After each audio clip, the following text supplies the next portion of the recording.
நடிகை த்ரிஷா குறித்து இரட்டை கருத்த பேச்சு விவகாரத்தில் உதயநிதி ஸ்டாலின் கைது செய்யப்பட்டுள்ளார்.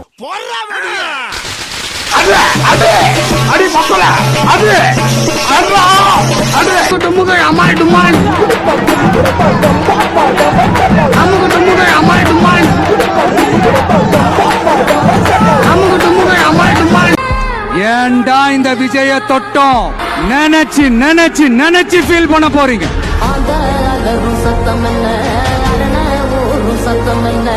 கூட்டத்தில் இருந்து திரிஷா அவர்கள் பற்றி குரல் வந்தபோது உதயநிதி அவர்கள் ஆபாசமாக இரட்டை அர்த்தத்தில் பேசி, அவருக்கு இருக்கக்கூடிய ஒரே கவலை என்ன,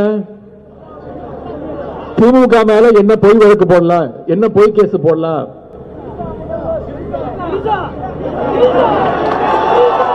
எங்க தண்ணி வருதோ இல்லையோ அங்க தண்ணி வரணும்.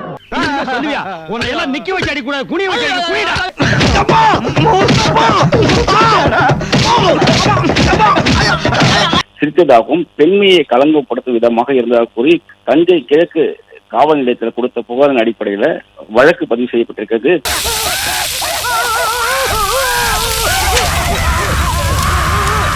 எந்த பெண்ணை இழிவுபடுத்தினாலும் நிச்சயமாக ஒரு பெண் தலைவராக அதை நான் ஏற்றுக்கொள்ள மாட்டேன். ஆனால் எல்லாத்துக்குமே உடனே கைதுதான் அப்படி என்பது உண்மையிலேயே ஒரு கேள்விக்குறி.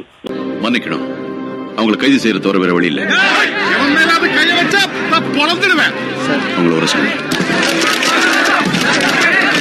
ஐயோ, பயங்கர சந்தோஷத்துல இன்னைக்கு கொண்டாடிக்கிட்டு இருக்கேன். இன்றைக்கு ஏன் இந்த ஆனந்தமே.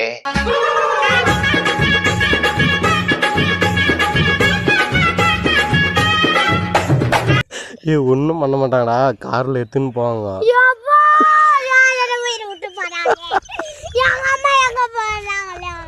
ஸ்வீட் சாப்பிடலாம், என்ன வேணாலும் சாப்பிடலாம், கொண்டாடலாம் தினத்தை. பீர் அடிக்கிறேன் பீரடி, சரக்கு அடிக்கிறேன் சரக்கடி, கொட்டடிக்கிற நீ முத கொட்டடி, அப்புறம் கொட்டடி.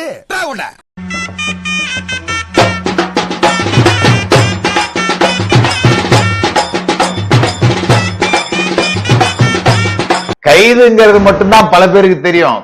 ஆனா கைதுக்கு பின்னாடி என்ன நடந்தது அப்படிங்கறத இப்ப நமக்கு கிடைச்சிருக்கிற தகவலை சொல்றேன். கழிவறையில் ஓடி ஒளிந்த உதயநிதி. இதுதான் இவர்களோட வீரம். ஏய், சாதாரணமா வந்தவன்லடா திமுககாரன். டயலாக்லாம் அப்படியே புலி மாதிரி பேசுவாங்க. கிட்ட போய் என்னடா அப்படின்னு கேளு, அப்படியே புலிகேசியா மாறிடுவாங்க.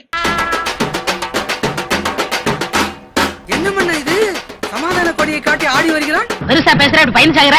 ஆளை பார்க்காத வரைக்கும் அப்படித்தானுங்கண்ணா. ஆளை பார்த்தா போத்திட்டு போயிருவீங்கண்ணா.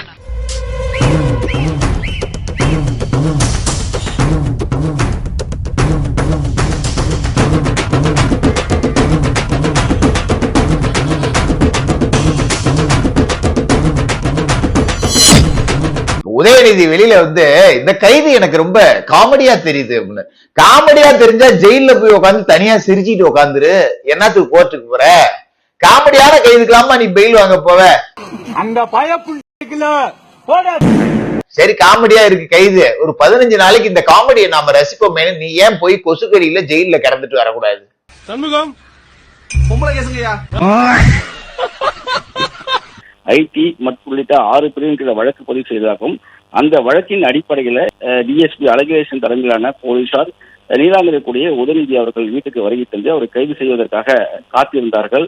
கன்ஃபார்ம் நம்ம கட்டம் கட்டிட்டாங்க. ஆளுக்கு ஒரு கட்டை கையில் எடுத்து என் கூட வாங்க, நான் வெட்டும் போது என் கூட சேர்ந்து அடிச்சு காலி பண்ணிருங்க. இதுதான் இன்னைக்கு உங்களுக்கு முதல் டியூட்டி. வாங்க. வெளியில பேசுறதெல்லாம் பயங்கரமா பேசுறது. இன்னைக்கு சென்னை இணை ஆணையர் தலைமையில தான் ஒரு டீம் கைது செய்ய போச்சு. உள்ள போன உடனே போலீஸ் வந்துட்டாங்கன்னதும் போதும் வயித்த கலக்கிருச்சு. போனாலும் பரவாயில்ல, அவனை வாஷ் பண்ணி உள்ளவை.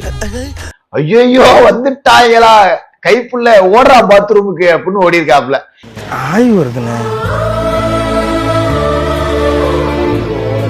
இதுல அவங்க வீட்டுக்காரம்மா நல்லா பாத்துங்க மக்களே, எப்படி ஓடி போய் புடவைக்கு பின்னாடி ஒளிஞ்சுக்கிறாங்கன்னு.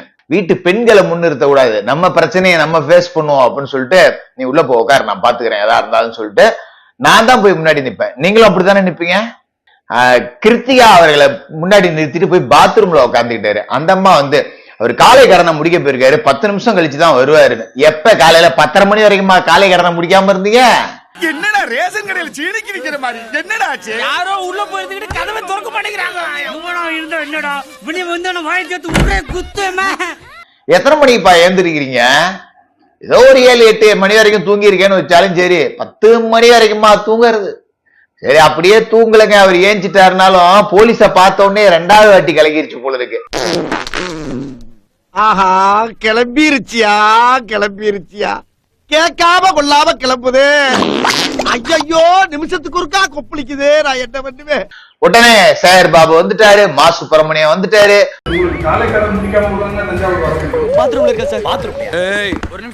ஒரு நிமிஷம் இல்ல, 5 வருஷம் நீ அங்கேதான் இருக்கணும் போல இருக்குது.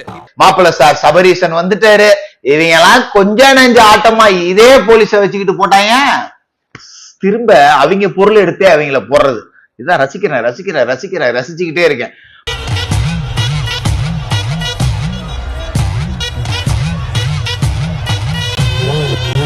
இதன் பொருள் என்னவென்றால், ஒருவரை பற்றி இல்லாததும் பொல்லாததுமாக பின்னால் பேசி பொய்களை பரப்பி உயிர் வாழ்வதை விட அப்படிப்பட்ட வாழ்வை முடித்துக் கொள்வது அல்லது அந்த அறப்பற்ற செயலில் இருந்து விலகுவது மேலானது என்பதாகும். குழி தோண்டி வச்சிருக்காங்க. ஆமா, போட்டிருக்காங்க. உள்ள செத்துருங்க. எதுக்கு நீங்க உயிரோட இருக்க?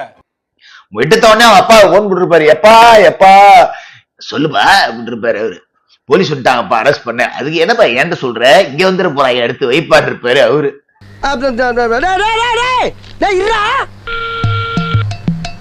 அங்கேருந்து அப்புறம் டெல்லியில யார்ட்டையாவது போனை போட்டு கதறி இருப்பாங்க. கைய காலா நினைச்சு கக்கூசிலேயே உட்காந்து கூட கும்பிட்டு இருப்பாங்க.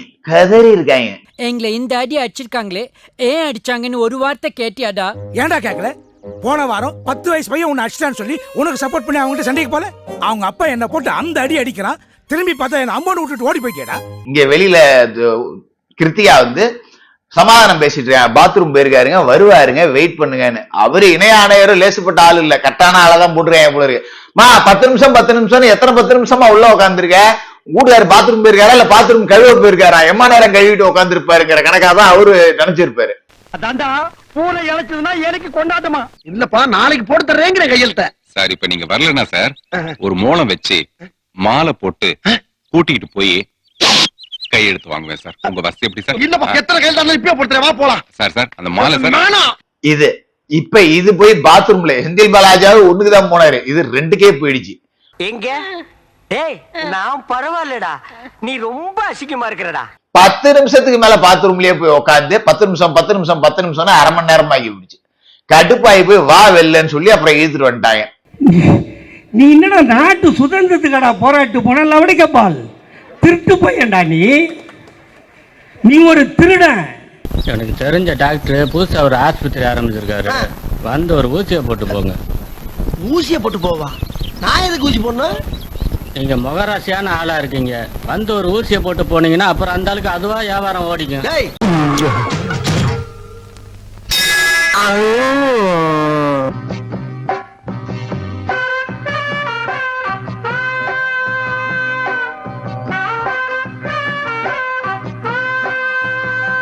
டப்பா